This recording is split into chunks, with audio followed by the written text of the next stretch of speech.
Hello, YouTubers, and welcome to Level-Headed News. This is your host, Brenda. Articles in this episode for you. All the URLs are in the description of the video for your convenience. The first one here is off of Fox News. I brought you some breaking news earlier today about the Paris attack, and this is an update to that. It says Paris attack, 1 police officer killed, 2 seriously injured in Shams. ISIS claims responsibility. Get the hamster to cooperate and scroll this up a little bit here. There's some video in this, and I've got to try to get that to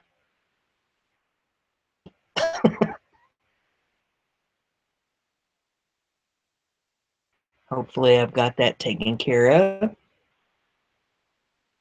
Let's see, get the hamster to place here.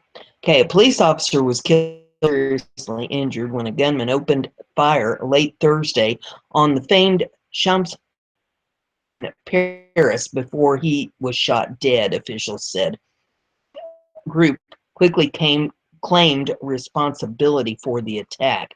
French prosecutors have opened a terrorism investigation into the attack on the officers, which took place at 8:50 p.m. local time. France said authorities have identified the 39-year-old gunman, but did not name him publicly, assessing whether he had accomplices, he said.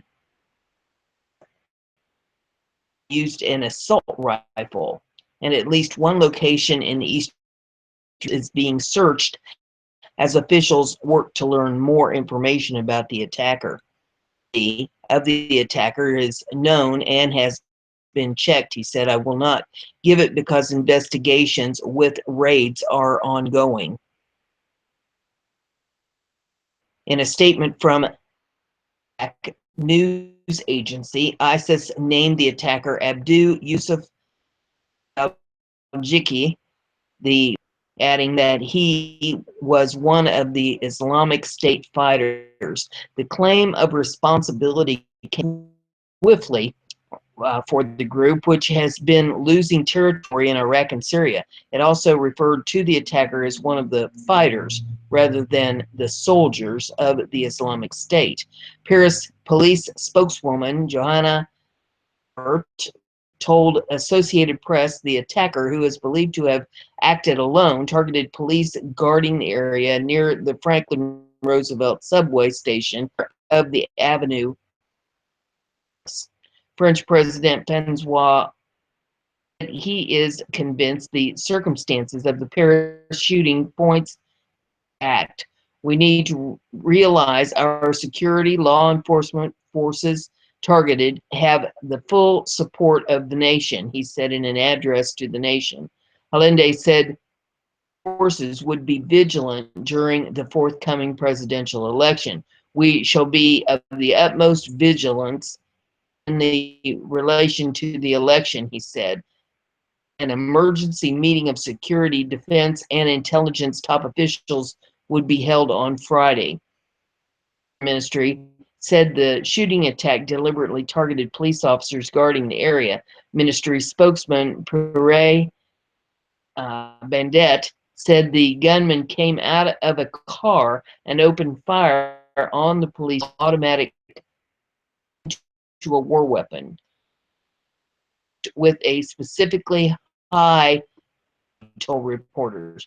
No tourists or pedestrians were injured in the shooting, according to Bandet.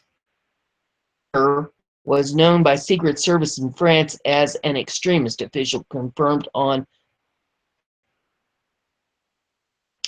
Paris police and soldiers sealed off the area around the Champs-Élysées after the attack, back into their hotels and blocking people from approaching the scene. Emerged the wide avenue that cuts across central Paris between the Arc Trompe and Gardens, an area normally packed with cars and tourists. Subway stations in the area were also closed off on Thursday night. Here the scene. A witness identified only as Inez told French television station BFM that she heard a shooting on the ground and quickly evacuated by police. Brenda told Associated Press the gunfire sent scores of tourists fleeing streets. Tunisian-born Mason, who has spent 3 decades, told the AP tourists were running. There were tens, maybe even hundreds of them. Trump said the shooting looks like another terrorist attack during a news conference with Italian Prime Minister Paolo Gentiloni. His condolences to France. The department said it was closely following the disturbing situation, adding that it was ready to assist in any way the French authorities would find helpful. Our embassy in Paris is monitoring the situation closely. We urge citizens in Paris to contact family members and loved ones you are safe, to avoid the area and monitor local news for updates, the statement read. The incident on Thursday was similar to recent attacks on soldiers providing security at prominent locations around Paris. The Louvre Museum in one at Orly Airport last month. The attack came 3 days before the first round of balloting in France's presidential election. Security is high in the voter or preceding the vote after police said on Tuesday in what they described as a thwarted terror attack. The presidential candidate Francois Thursday evening said he was canceling a planned election campaign outing on Friday after the shooting. State of emergency following a series of terrorist attacks, including 2015 attacks, which Bataclan Concert Hall and France Sports Arena in Paris, the truck attack in Nice in July of 2016. It has been extended by several parliamentary votes and remains in effect. Here you have that one. It's off of BizPack Review. And it's the hamster ram here.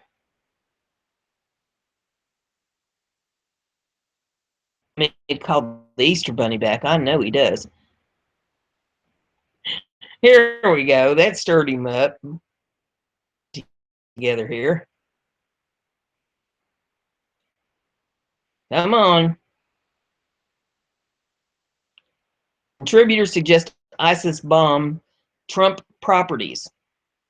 Just going to let this one pass? MSNBC contributor Malcolm Nance was either serious or he thought it was funny by suggesting that Islamic State terrorists set their sights owned by President Donald Trump. For first ISIS suicide bombing of a Trump property, he tweeted, suggesting that additional Trump property should be destroyed afterward. Who is a counterterrorism analyst for the network, referred to Trump Tower, Istanbul, as the subject of an Islamic State terrorist attack. The tweet in this, if you want to pull it up to take a look at it, says Nance was later advised to be careful of his tweets lest someone take them the wrong way. They've got some response tweets here in this one. Says careful, don't want people to misinterpret exactly what you said. Possibly take a suggestion that a terrorist organization blow up a particular property the wrong way. During the presidential election, Nance accused Trump of phobia to ultimately support the Islamic State.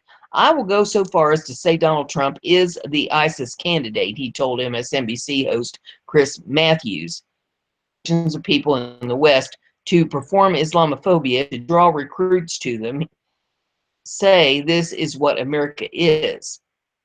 Anti-jihadist author and columnist Pamela Geller reported let's see that. Okay, she puts out a tweet of the as in for the first ISIS suicide bombing of a Trump property. The analyst Malcolm Nance says, understandably appalled and saying things in tweets like, "This is sick, and I've never heard of him. No way this guy should be ones I already know."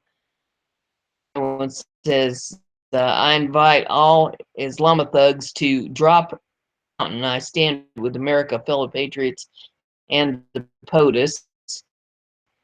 A traitor. Fox News Channel temporarily benched its senior judicial analyst Andrew Napolitano after he suggested that Obama administration used British intelligence to wiretap Trump Tower during the campaign. Will MSNBC do the same with Nance? Liberty writers. This North Korea video shows a major U.S. city being nuclear bombed. Moment, Kim Jong-un smiled and waved as cheering crowds watched a video about a U.S. city being wiped out by a nuclear attack. North Korea just put on a musical show that will mark the birthday of his father, Kim Il-sung. Video of an American city engulfed in flames. Video in this, if you want to pull it up to see it for yourself, it says this video is sickening and shows a row of white crosses in a ceremony. North Korea is pushing for a war. North Korea is threatening to destroy the United States. What do you think Trump should do about this? This obvious threat to the United States, the mainstream media in this country seems to be on the side of North Korea. They accuse Donald Trump of saber rattling when North Korea is saber rattling. Next article, Brenda.com. Well, I don't really like to have to the table, but felt was worth bringing out off of it here so that I can read it. Here we go. U.S. official says, with eye on North Korea, China puts bombers on high alert. Hamster needs to get with the program here.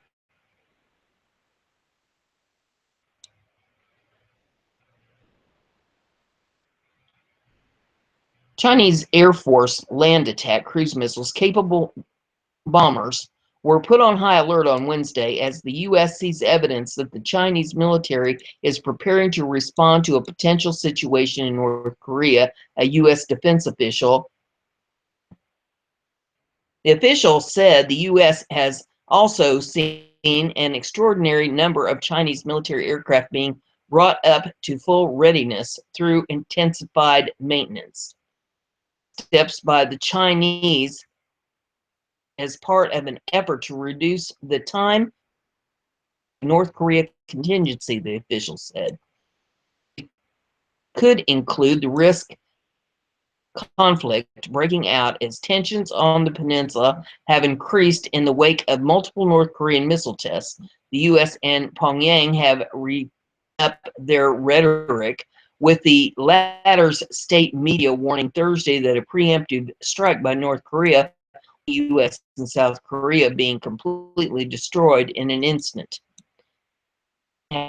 Has long been concerned about potential instability in North Korea should the regime in Pyongyang collapse, fearing both refugees and potential vacation under a South Korean government closely allied with the U.S. Also opposed to military presence in South Korea, the recent U.S. and South Korea decision to begin deploying elements of THAAD missile, given the close economic, U.S. military officials have said that Beijing is solving the North Korean situation, commending China for China to curb Pyongyang's activities. Several senior administration officials see that China, the focus of the Trump administration.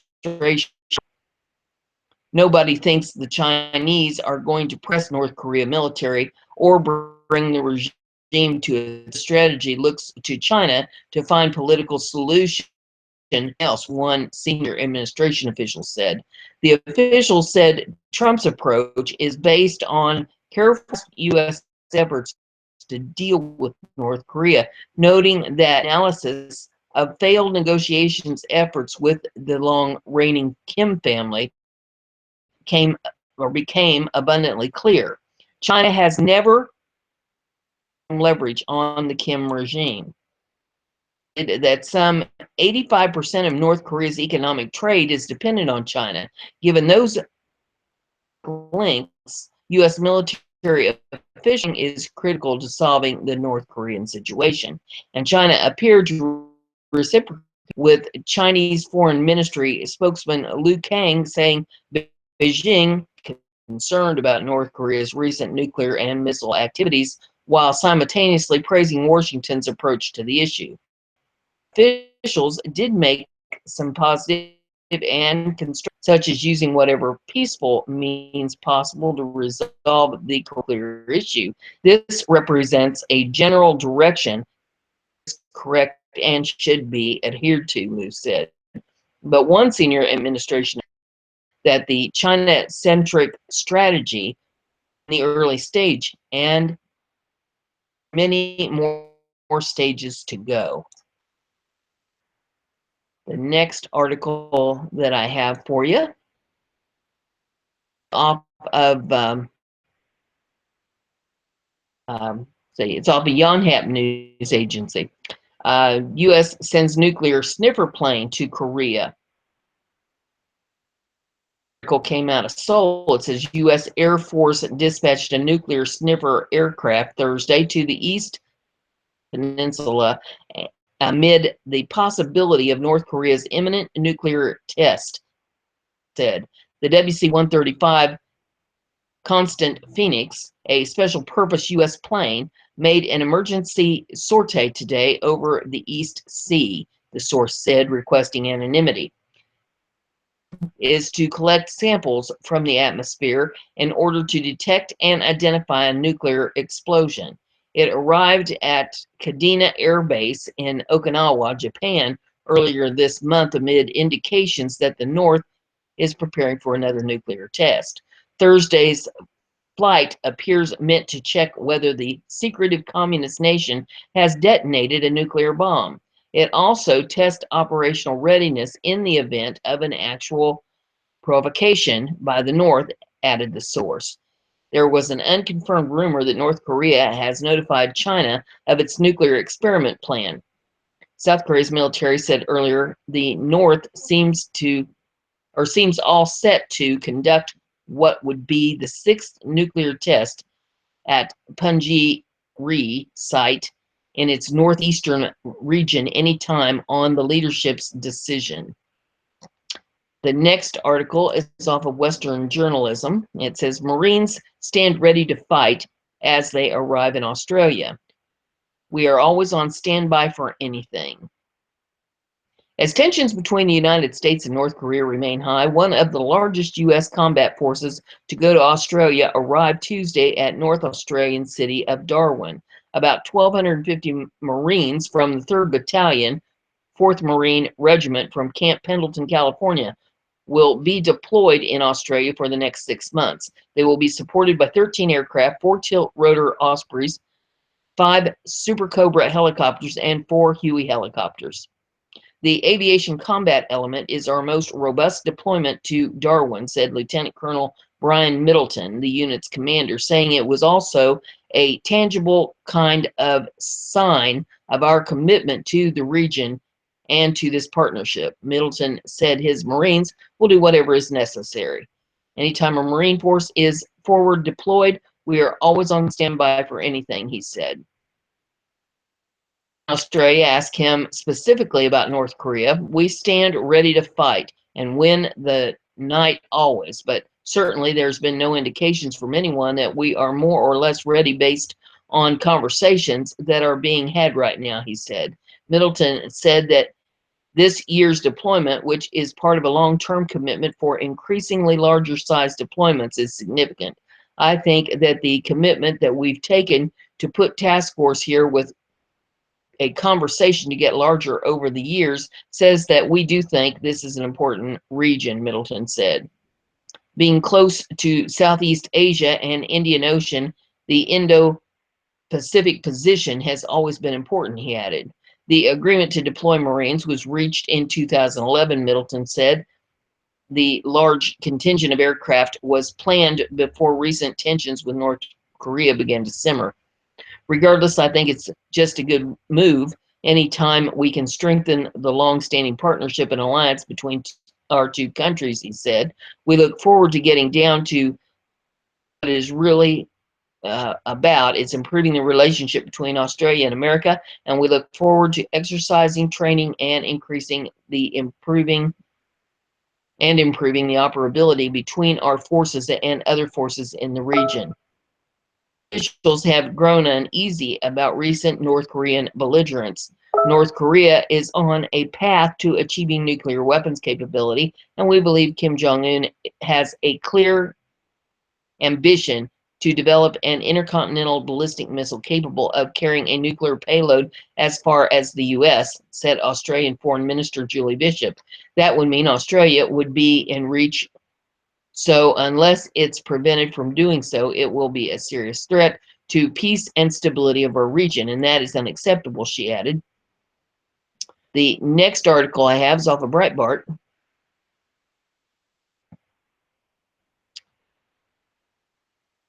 And we're waiting for the hamster.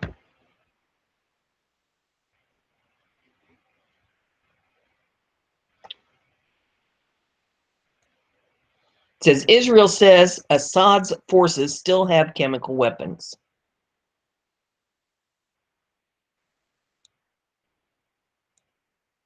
We can get the hamster to scroll this up for me. Okay, this is off Rutgers. It says Israel's military said on Wednesday it believes Syrian President Bashar al-Assad's forces still possess of chemical weapons, issuing the assessment 2 weeks after a chemical attack that killed nearly 900 people in Syria. Israel, along with many countries, blamed the strike on Assad's military. Minister Jean-Marc Ayrault said French intelligence services would provide proof of that in the coming days. A senior Israeli military officer in a briefing to Israeli reporters said a few tons of chemical weapons remain in the hands of Assad's forces, a military official told Rutgers. Some local media reports quoted the briefing officer, who spoke on condition of anonymity in line with Israeli military procedure, as putting the amount at up to 3 tons. In 2013, agreement brokered by Russia and the United States, Syria agreed to destroy its chemical weapons. Where you can read more about that if you pull that up and click the link. The next one that I have is off of Great Stand. And get this up here where we can see it. It says, whistleblower reveals a UN-planned invasion by refugees into the U.S. is already underway. And there is video in this. It says, in order to achieve one world government, it is imperative that the national culture and identity be slowly eroded until there is nothing left. We already see it happening all over our Western Europe, where massive influx of economic migrants are let in under the guise of being refugees. Of course, these refugees are somehow all mostly working age males and not desperate women and children. And it appears the United States is next on the globalist agenda. In the following video, Right Wing News takes a look at recent interviews by radio host Josh Tolley with an unidentified woman from Missouri who has the same interesting information regarding her state's refugee program. According to her, her state's refugee immigration program is allied with the United Nations, and there is zero vetting. Are these so-called refugees working age males? They also are plagued with communicable diseases, which is why they are encouraged to apply for Social Security disability benefits. This is happening right under our very noses. Will something be done?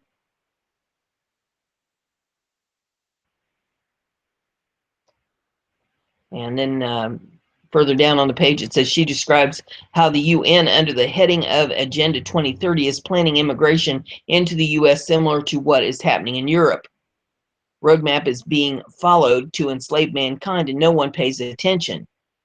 And then there are some PDFs that you can pull up. It says for actual PDF of Agenda 2030 from the UN, click here. For actual PDF of Agenda 21 from the UN, click here. It says if you're read the documents yourself, I have written a post summarizing them titled Agenda 2030 and the New Economic World Order coming this year. And there's a link, hyperlink, that you can click to see that.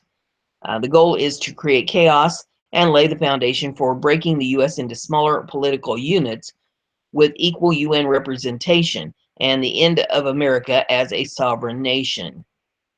And then there's some video. So there's that article. The next one is off of Breitbart. Controlled Venezuela. Dictator promises gun to each socialist militant.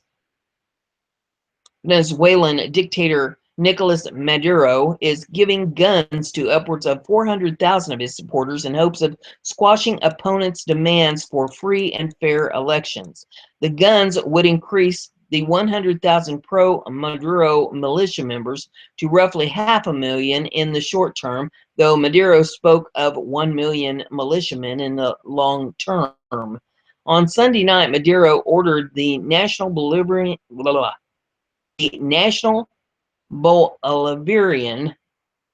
Militia, a coalition of armed socialist civilians empowered to enforce Maduro's will, into the streets to stem the tide of opponents calling for elections to replace him. He promised a gun for every militant, or for every militiaman, and the quadrupling of his civilian force from 100,000 to 400,000 as soon as possible. According to Fox News AP EFE, Maduro is framing his gun giveaways as a means of fighting outside forces controlled by America seeking to remove him from office. Defense Minister Vladimir Pedrino Lopez says the excessive ambition of our enemies threatens the peace and stability by carrying out a criminal agenda loaded with hate that includes terrorist acts, disturbances, looting, vandalism, different forms of violence against innocent people, and public health facilities.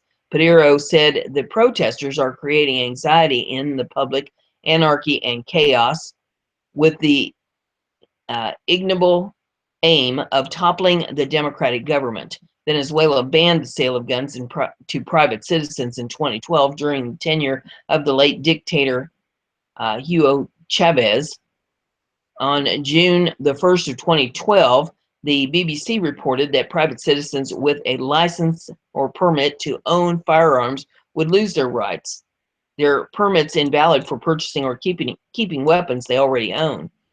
Only the army, police, and certain groups of like security companies would be able to buy arms from the state-owned weapon manufacturer and importer. The BBC noted at that time, Hugo Chavez government said the ultimate aim was to disarm all civilians.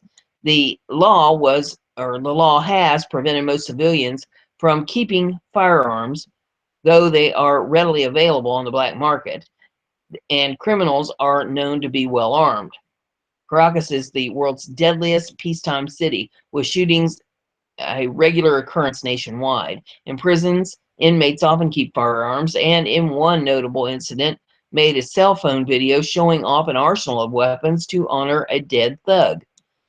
During his Sunday night call for the military to take to the streets, Maduro framed his message in terms of protecting the Bolivarian Revolution of 1999. AFP quoted him saying, "From the first reveal on Monday morning, from the first rooster crow, the Bolivarian National Armed Forces will be in the street saying, 'Long live the Bolivarian Revolution. The move was partly in anticipation of protests Wednesday, as the Los Angeles Times reports opponents of President Nicolas Maduro flooded the streets of Caracas for what they've dubbed the mother of all marches against the embattled socialist leader. In the past 2 weeks, 5 people have died during the protest, most attributed to police brutality. On Wednesday, a sixth victim, a teen student in Caracas, died of a gunshot wound to the head, which witnesses attributed to social gangs. The next one I have is also off of Breitbart. And it says, Venezuela, authorities seize General Motors plant. And we'll get this scrolled up where we can read it. Picture of the GM water tower there. It says, General Motors said it has ceased all operations in Venezuela after authorities unexpectedly seized its plant in the city of Valencia. A court in the Zulia state said it imposed a broad embargo on the assets of General Motors Venezuelan CA or GMB, which has been in operation for nearly 7 decades. GMB said authorities seized its plant Wednesday afternoon and that its associated bank accounts likely are also out of its control, meaning the company cannot make payments such as employee wages. GMB called the act improper, absurd, outside of legal logic and due process. GMB is taking all legal measures within its reach in order to protect the rights of its workers and their property, the company said in a statement. The company called on workers, suppliers, and dealers and external operators to refrain from reporting to work at the plant or other jobs until the court ruling is reversed. El Universal reported the seizure is likely related to a lawsuit against the company filed by a former landowner in Maracaibo. That's what happens when you take the industry to another country. The next one I have is off of Breitbart. It says, 9 shocking facts about our border with Mexico. Let's get this scrolled up. This will be interesting. Number 1, it is common for the bodies of dead migrants to be found after starvation and exposure to heat on U.S. soil. After illegal immigrants get past the river or fence, they still have to clear a secondary checkpoint by U.S. Border Patrol. Those checkpoints are routinely set up between 60 and 80 miles north of the border in places like Falfurrias, Texas. Human smugglers force illegal immigrants to walk dozens of miles through harsh desert-like terrain in order to get around the checkpoints. That harsh trek, in addition to the extreme weather in Texas and Arizona, often leads to fatal consequences where human smugglers often leave behind those who are not able to keep up the pace. Unfortunately, the remoteness of those areas often leaves families searching for answers, since many of the heavily decomposed bodies found in those areas remain unidentified. Number 2, the entire border is broken down into regions of turf controlled by Mexican narco cartels. Mexican cartels fight for the lucrative corridors into the U.S., and the turf they win extends deep into both countries. The Drug Enforcement Administration's maps give a general overview of which regions my goodness, my tongue's tied. Which regions specific groups control, and the U.S. can be seen broken up by Mexican cartel turf. From the Tijuana cartel south of San Diego all the way to the Gulf cartel south of Texas along the Gulf of Mexico, each region is controlled by organized crime group factions operating under the banner of Mexican cartel. One U.S. border sector, Tucson, has Mexican cartel scouts operating deep within U.S. territory. The remote regions in the Tucson sector of Arizona have Sinaloa cartel scouts who enter the U.S. and use radios to report on law enforcement presence for the purpose of guiding illegal loads of humans and narcotics into the interior of the U.S. These scouts are sometimes U.S. These scouts often hide near the tops of mountains and can call cartel strike teams to go after anyone who uses the territory without permission from the cartel, even though it's U.S. soil. Number 4, U.S. law enforcement along the border are often afraid to be targeted by Mexican cartels. Despite living in the U.S., federal agents do not want to be singled out by the Mexican drug cartels that they are fighting. Once they are singled out, cartel members are able to exact their revenge through various means. In 2016, a woman was arrested for falsely claiming that a particular U.S. DEA agent was receiving cartel bribes. The later woman recanted her story. In a similar fashion, in 2014, Mexico's Gulf Cartel burned down the house of an investigator with the Starr County High Intensity Drug Trafficking Area Task Force, the Monitor reported at that time. According to statements made by the Starr County District Attorney, the arson was retribution for a series of drug busts made by the task force. Number 5, U.S. gangs act as enforcement and smugglers for Mexican cartels. This occurs along the border and as far north as Minnesota. This fact is best proven by a news that broke in 2014 when Sinaloa cartel methamphetamine stash house was robbed in St. Paul, Minnesota. The Mexican cartel hired a gang member from California to fly to St. Paul and investigate the robbery. 2 teenagers ended up kidnapped and tortured. One had his fingers nearly severed from his hand. In the U.S. gang members' effort to force the teens to reveal any information on the robbery. Number 6, public corruption of both U.S. politicians and law enforcement officers is common along the border. While corruption is present in every American city, federal authorities have noted a disproportionate increase of public corruption cases in the U.S. border cities. Police officers, county sheriffs, federal agents, and other officials within the law enforcement community have fallen prey to the lure of cartel cash. One of the most famous cases in South Texas dealt with the Hidalgo County Sheriff Lupe Trevino, who was receiving funds from a Mexican cartel leader in exchange for favors. In addition to Trevino, his department's streets level narcotics unit and Crime Stoppers program were engaged in stealing drug loads on the side. The practice of using cops to steal drug loads continues to be in use by various cells operating along the border.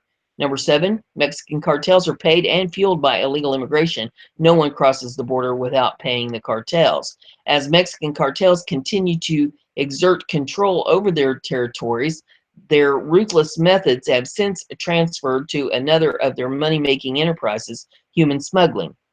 The presence of the criminal element has turned the quest for the American dream into a nightmare.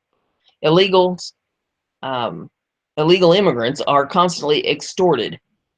Women are often raped. Anyone who dares to cross without paying the cartel fee faces serious consequences. Mexican drug cartels also routinely use human smuggling groups as diversions in order to move large drug loads over the river. Some of the illegal immigrants who are not able to cover their smuggling fees are forced to move drugs. Number 8, some factions of the Gulf and Los Zetas cartels routinely make as much or more from illegal immigration than from narcotics. According to a report by the Texas Department of Public Safety, during the summer surge of 2014, Mexico's Gulf cartel made $38 million from human smuggling alone. According to that report, nearly all illegal aliens who have illegally entered the United States made use of alien smuggling organizations, or ASOs, nearly all of which are associated with Mexican cartels. And number 9, illegal immigrants are often kidnapped by cartels. They are paying for permission to cross the border into the U.S. In addition to the smuggling fees, which run from several thousand to tens of thousands of dollars, depending on the immigrant's country of origin, cartel members also make additional funds by kidnapping and holding illegal immigrants for ransom. Relatives are forced to wire funds to the cartel in Mexico to keep the relatives from being mutilated. And that's all I have for you in this episode. I hope that was enlightening. What I'm doing here, give it a thumbs up. Don't be afraid to let me know. Share it on your social media so everybody gets to learn the news. And don't forget to subscribe. That way you'll stay informed. I'll see you in the next episode.